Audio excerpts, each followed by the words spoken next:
Hello friends, Jehu Head here again to explain my policy positions.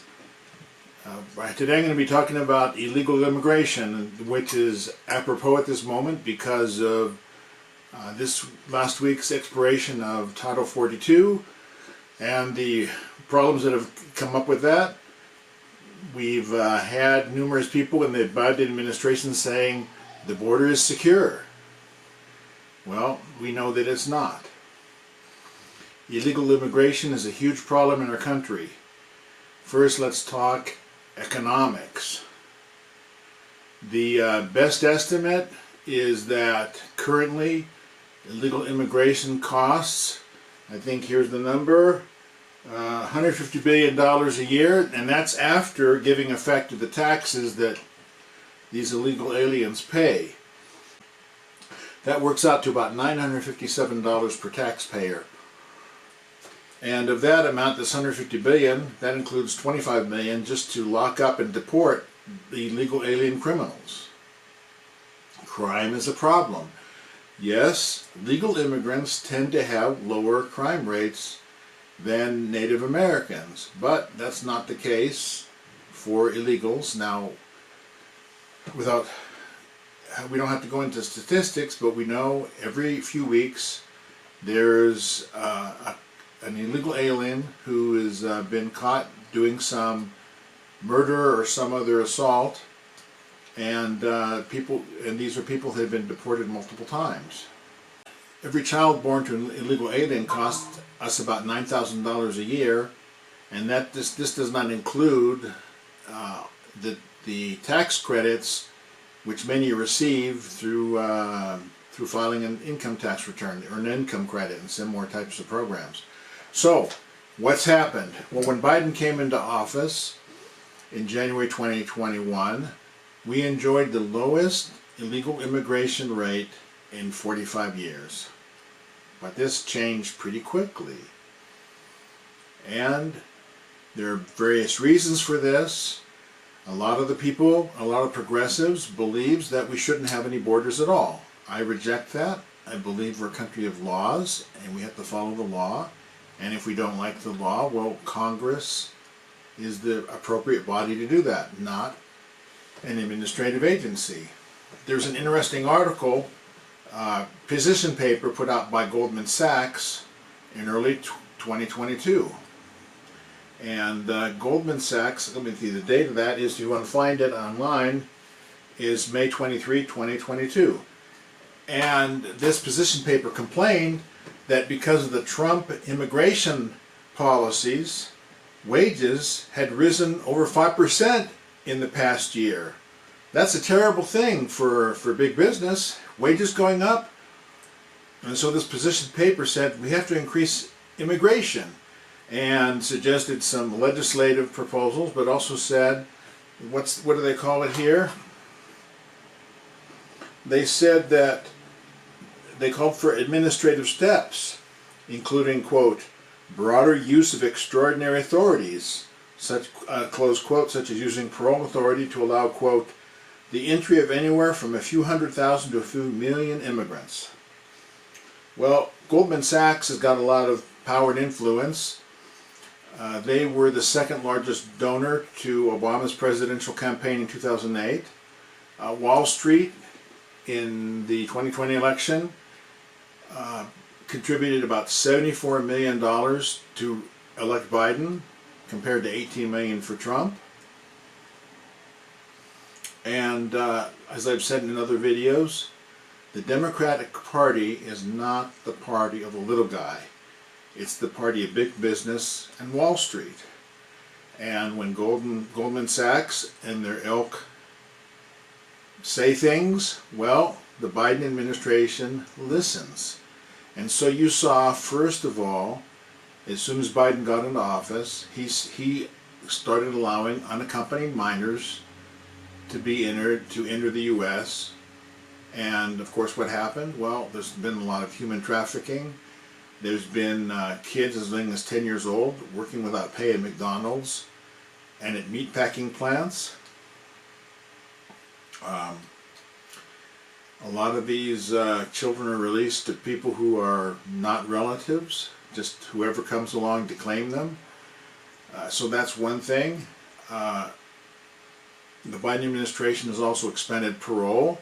They've allowed people from 4 countries, Haiti, Cuba, Venezuela, and what's the other one here? And Nicaragua, to come in at the rate of $30,000 per month.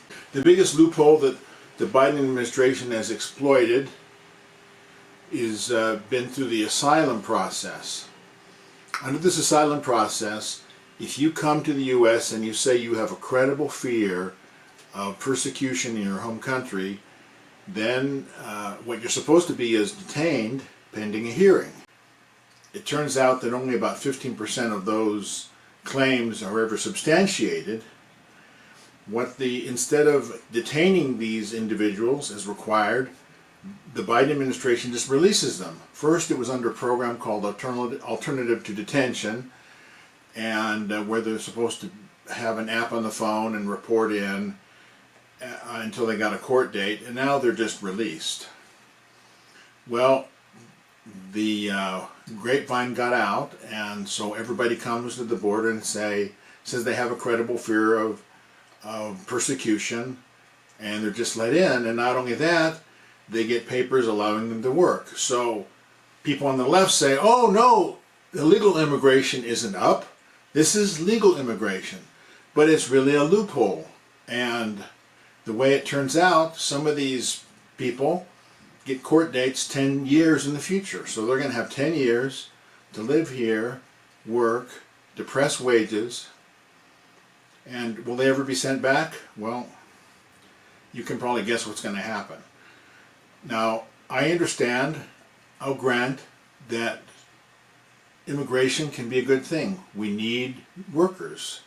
But it has to be done legally, and it has to be done through an act of Congress where me, as your future senator, sit down with people in my party and the opposing party, and we work out a deal. And the deal's got to provide for enforcement. Here's a bit of history. Back in 1986, we passed an Amnesty Act. So basically, millions of people who were here illegally were given amnesty and allowed to stay, but we had a lot of enforcement provisions written into the law so that there would not be any more amnesty. Well, guess what? Those enforcement provisions have never been enforced. So, understandably, people are skeptical. I'm thinking about something like a guest worker program, Bracero type program, where in order for an employer to get foreign workers, they've got to show that there are not any Americans willing to take that job. That's what we do with other employment visas. We have a program called DACA, Deferred Action for Childhood Arrivals. This relates to people who are brought here as children by their parents without documentation. They've grown up in the United States. This is the only country they know. And of course it would be not very humane to send them back to countries that they don't know and they don't even speak the language of that country. Well, this is a big problem.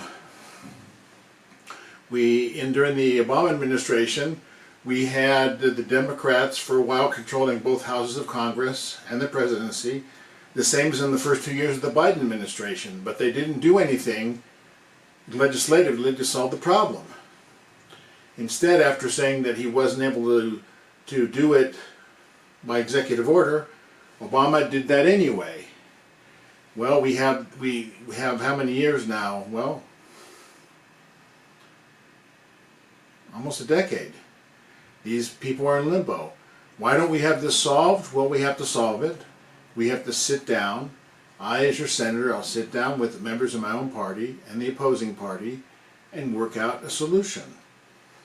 We have to solve this, the need for workers, but doing it legally. You know, I'm really familiar with this issue because my wife is a legal immigrant. And believe me, we had to jump through so many hoops. and so many obstacles, and it took years for her to get everything taken care of. Right now, the immigration service is backlogged for years, in part because of the need to cover people who came here illegally. That is not fair. My wife often remarks that we see people who just crossed the border, didn't follow the law, getting benefits, whereas we have to pay for everything. And that's not right. And I believe that the majority of legal immigrants, the vast majority, feel the same way.